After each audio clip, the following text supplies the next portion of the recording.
I'm Tibz from a company called Show Love. I've been an entrepreneur for a few years now, trying different things, hustling and learning the game. I think what's really cool about this series is that we're following a bunch of guys that are doing really great things and being themselves. So we're going to find out about their businesses, how they got into business, what keeps their businesses alive, and why they do what they do.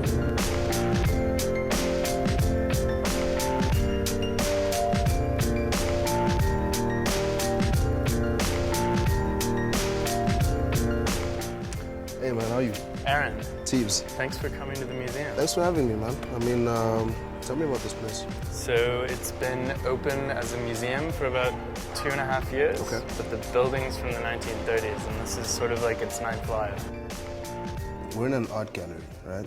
So I'm sure like planning, everything must be like so hectic. Tell me about planning. Are you meticulous? Like, is it something that you like, this is how I feel, you know? How do you plan, and how important is planning to you? Planning is really interesting in a museum setting because there's a lot of different factors.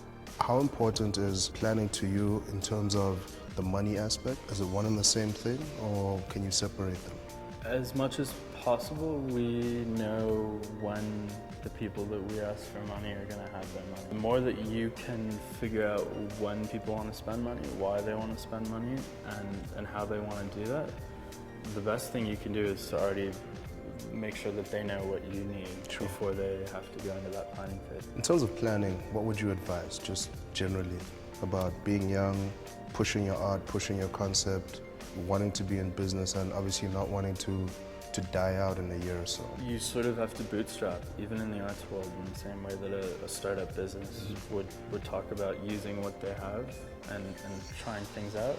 But as soon as you figure out what works, you need to make sure that that's implemented on a big scale. So 2 years into the museum, we now have a board of directors, we now have committees that carry out specific goals. And one of the things that we say to everyone is that, yes, we generally know what's going to happen for the next 18 to 24 months, but if something really cool and amazing comes up, how do we make sure that we're agile enough to implement that? Always adapting, and when you see an opportunity, it's good to jump on it. Sure. So I think the most important thing in business is not to be afraid of those opportunities, not to necessarily be averse to taking that risk.